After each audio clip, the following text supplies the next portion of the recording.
The New York Jets keep making moves as we prepare for today's 4 p.m. roster cut down deadline, as another move around the league has one New York Jets insider urging the team to make a pickup to the practice squad that honestly is crazy. Let's break it all down. What's up, guys? I'm Matt Long. Welcome to Jets Digest. Before we hop into the video, only 39.8% of viewers are subscribed to the channel. So if you are not subscribed to the channel, please take a second, hit that subscribe button. It really helps me out a ton. Let's get into the news for today. Looking at who the New York Jets have cut this morning. Yesterday, Rashad Weaver was cut with an injury settlement, but the guys cut this morning: JBC, aka cornerback Jarek Bernard-Converse, wide receiver Brandon Smith, defensive end Eric Watts, offensive tackle Carter Warren, and offensive guard Cole Laveau. Starting off with the obvious cuts, Cole Laveau and Eric Watts were too far down the depth chart at positions that we've been adding to in the offseason, so those guys weren't really super surprising cuts. Talking about the cuts that people are actually thinking about. Number one, JBC, Jarek Bernard-Converse, really decent depth at cornerback from last season. Thought that he was going to have a pretty good shot to make the roster this year, although if you've been paying attention to the New York Jets' current preseason rotation, he's came out really late in preseason games, so it was kind of written in the cards that the current regime wasn't as high on JBC as Jets fans may have been, or what he was hoping was going to happen for him.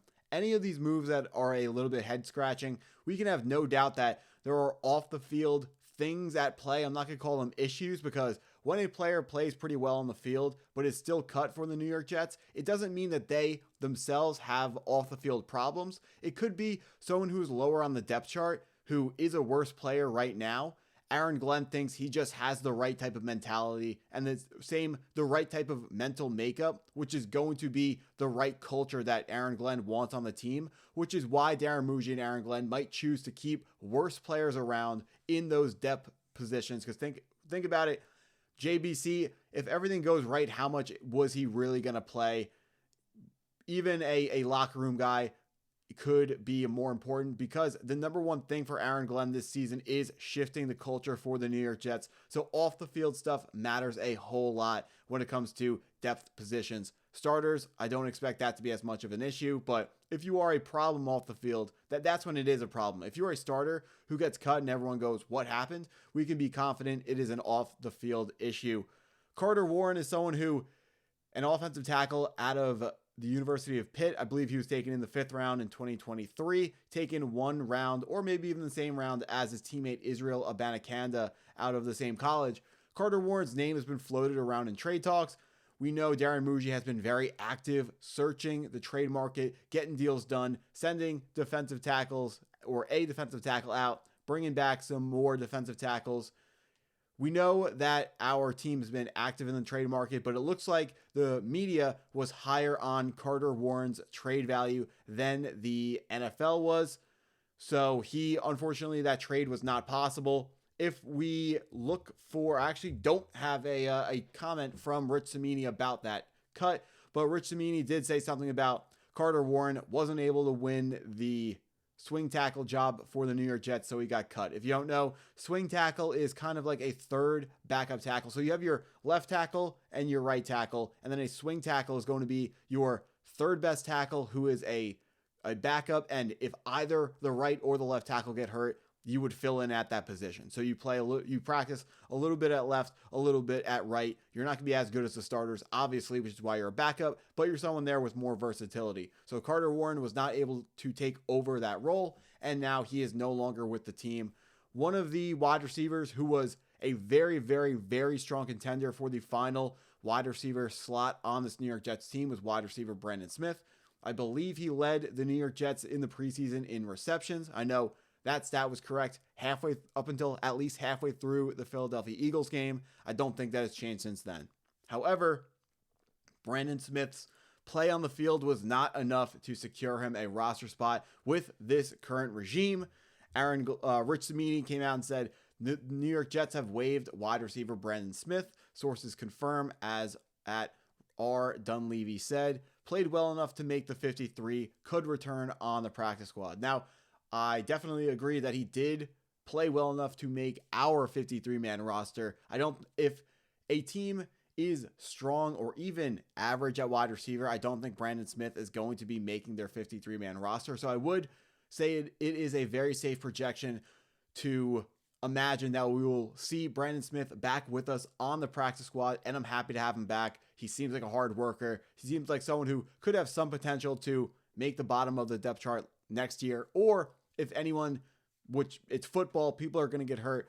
In the event that someone gets injured this season, we will see him be pulled up from the depth chart and maybe get into some games, run some routes, maybe play a little bit of special teams. But if we want to take a look at the Jets offensive line makeup currently, we can see Cole Laval was originally the backup left guard, but he is no longer with us. That sounds like he died. He was cut. Carter Warren, the third left tackle on the depth chart, he got cut. Max Mitchell is sticking around for now. We're going to see if he actually makes it. So it's going to be between Max Mitchell and Chukwuma Okorafor for the position of swing tackle. We know that this current regime brought in Chukwuma Okorafor, which makes him more likely to not get cut. His job seems extremely, extremely safe at this current moment at 10:13 a.m. About, 6 hours before the cut down date. The New York Jets have to cut about 20 something players today. So there will be a lot of names, more than just this, but also on keeping it with the theme of, this regime likes traits, and this regime is also, every regime likes to keep on the players that they brought in. Leander Vigeland sticks with the team over Cole Laval, even though Cole Laval was, according to ESPN, higher than him on the depth chart. We'll see. Same thing with with the other guys. Anyone deep on the depth chart, no one's jobs are safe. We never know what Aaron Glenn's going to do because we don't see behind the curtain.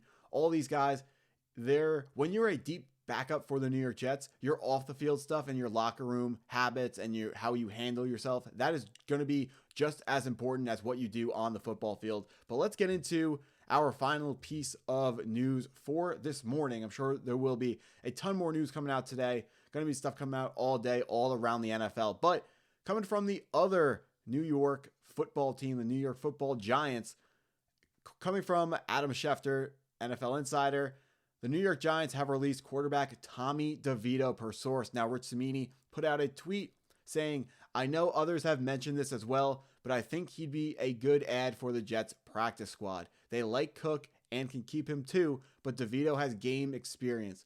Important considering Tyrod Taylor's injury/history." Now, I think people in New York like the story of Tommy DeVito, Tommy Cutlets, whatever you want to call him. I just see him as someone who isn't good enough to ever start. So why would we ever pick him up over someone who has theoretically more upside when Brady Cook is a significantly younger player? I know it's grasping at straws here when we're looking at quarterbacks 3s and 4s, but Brady Cook does theoretically have more upside. Brady Cook has more familiarity with the New York Jets offensive system, seeing how he's been here for the last couple of months, and Tommy DeVito hasn't been. I am completely out on Tommy DeVito. I think what he has done in the NFL in the past, also combined with the fact that he is a veteran, is going to raise the price of whatever contract he's going to sign with whatever team he is going to sign with. I would rather just hang on to Brady Cook and not go out and pick up Tommy DeVito. I understand he's, a funny story. He's a fun story. People are excited about him, but not trying to be the devil here, but I think the hype was a little bit overblown. Tommy DeVito never looked more like a quarterback 3 to me. Everyone's surprised that he's cut this morning, but the New York Jets had Russell Wilson, Jackson Dart, and Jameis Winston. And if you are hanging out to 4 quarterbacks, like it was rumored that the Cleveland Browns were going to do, that's horrible roster management. They say if you have 2 quarterbacks, you really have none. So what does it mean if you have 4 quarterbacks? Do you now have -2 quarterbacks? Sounds like a pretty bad place to be. The New York Jets, hopefully we have our quarterback of the future in Justin Fields. I really don't want to see Tommy DeVito get added to this roster because of the money reasons. Also, he's not good enough, and he's already likely reached his ceiling of what he's going to turn into in the NFL. He could be a serviceable quarterback 3, but the New York Jets already have a quarterback 3. His name is Brady Cook. let's root for him. Let's see what he can turn into with the New York Jets. But that's what I got for this video. So if you enjoyed the video, please hit that like button if you haven't already. Hit that subscribe button if you're new, and go Jets.